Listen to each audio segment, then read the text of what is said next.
Los periodistas. Los periodistas.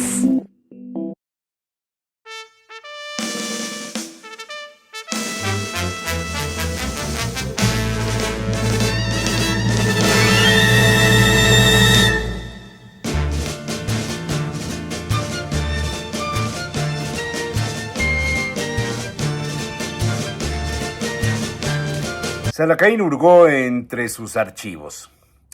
Había sido en 2014 cuando recopiló algunas reflexiones y anotaciones después de recorrer el mercado de la Acocota y comprar varias semitas en el puesto de Coti.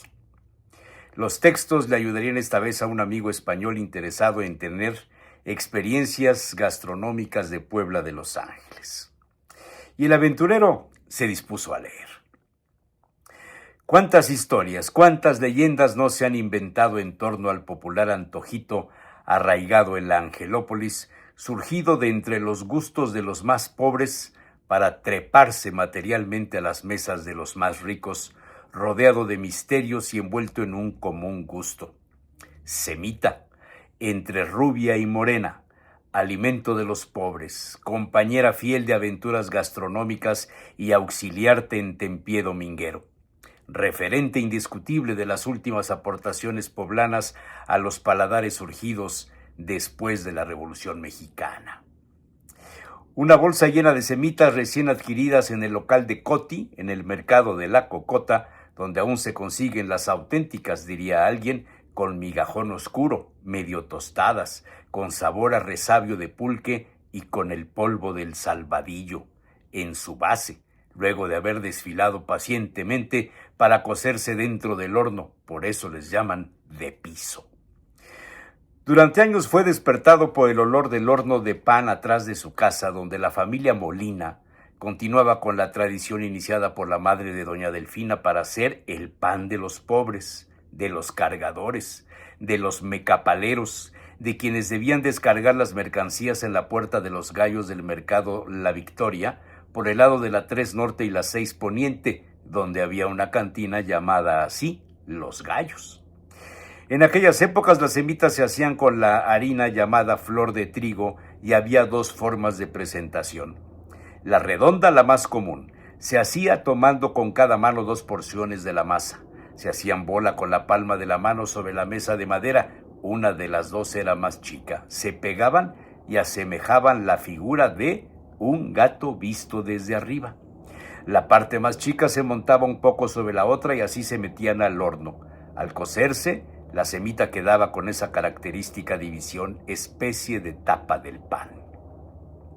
La otra forma era llamada violín y no se parecía en nada al instrumento musical.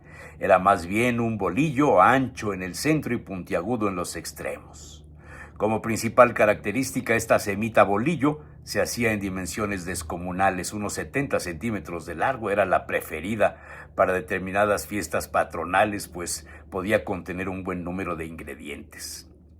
La semita empieza a consumirse en forma cotidiana a principios del siglo pasado. No existe en ningún recetario poblano o mexicano ni compendio de receta manuscrito una entrada con el nombre semita, con lo cual su aparición puede considerarse espontánea, de la mera casualidad, tal vez traída en el bolsillo por un ayudante de panadería o empleado de algún molino de trigo, algún inmigrante andaluz, italiano o sudamericano, quién lo sabe, pues en esas tierras existen algunos antecedentes de panes parecidos en forma y receta de preparar la harina. El auge del trigo y los molinos poblanos tal vez fue el trampolín para conseguir la semita. Los procesos de trituración y cernido del trigo hasta conseguir la harina dejaban antes el salvado y el salvadillo.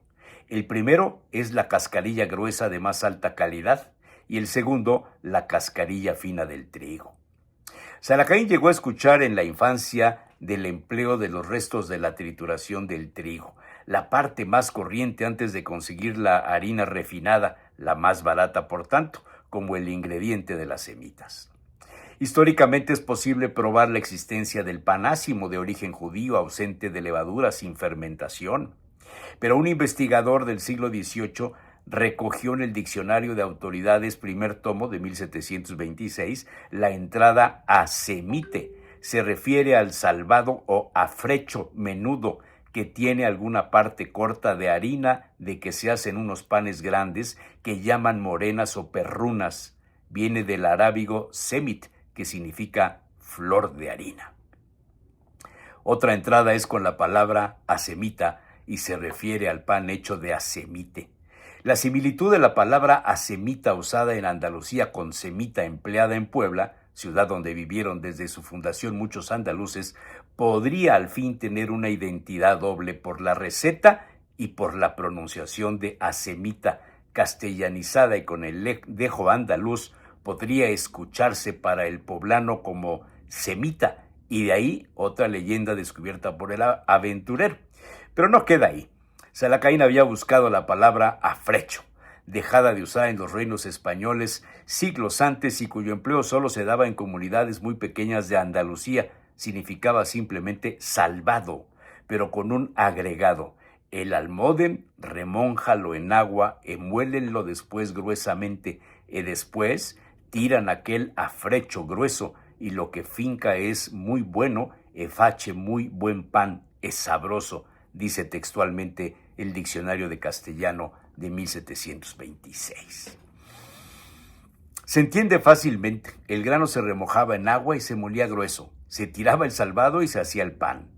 Otro diccionario, el de Sebastián de Covarrubias, llamado El Tesoro de la Lengua Castellana o Española, define afrecho como una voz portuguesa o andaluz que se usa para referirse a lo quebrantado del grano en la corteza. Alguna vez el aventurero leyó en un diario mexicano sobre el tema.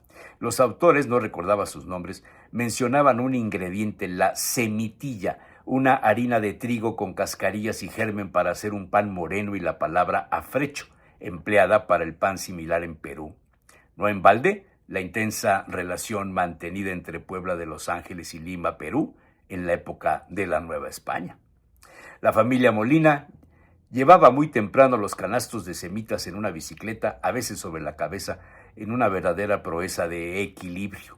Los canastos eran acomodados en la entrada del mercado La Victoria, en la llamada Puerta de los Gallos, hasta donde llegaban trabajadores del mercado, principalmente cargadores, quienes no habían desayunado. Lo más barato era una semita, tal vez un atole. Alguno de ellos, con el pan en la mano, pasó frente a un puesto de quesos frescos de cabra salados.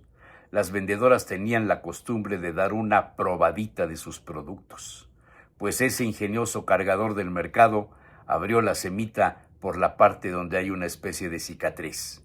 Sacó el migajón, como se hacía con las tortas de agua, metió la raja de queso y aprovechó para meter también un aguacate criollo con todo y cáscara, dañado al sacarlo de la caja donde se transportaba.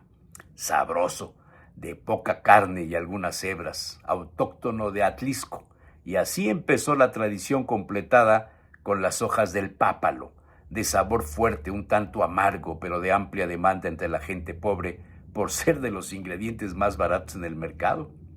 Y junto a la hierba de hojas verdes y fuerte olor, se alineaba el chipotle en vinagre, muy poblano, algo dulzón por la presencia de la panela.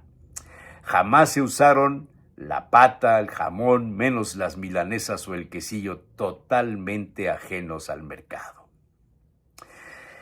El texto leído había sorprendido a su amigo español y despertado la curiosidad por probar el pápalo, y así lo hizo. Salacaín se dispuso a hacer una semita frente a su cámara donde grababa la acción y le daba a oler los ingredientes. El pápalo atrapó su interés y se atrevió a probarlo, asunto reconocido y felicitado por los presentes. Una semita sin pápalo es imposible de tener los atributos poblanos. Pero hoy día, la banalización de la comida poblana ha dejado de lado los condimentos, los ingredientes originales. Ese día Salacaín y sus amigos probaron semitas como las de antes, rajas de chile poblano con crema y queso de cabra, caracoles en adobo de chile costeño y después unos espinazos de chivo de trashumancia con la receta del aventurero, mostaza de Dijon al horno, y el mezcal, destilado en barro, corrió con singular alegría. Pero esa es otra historia.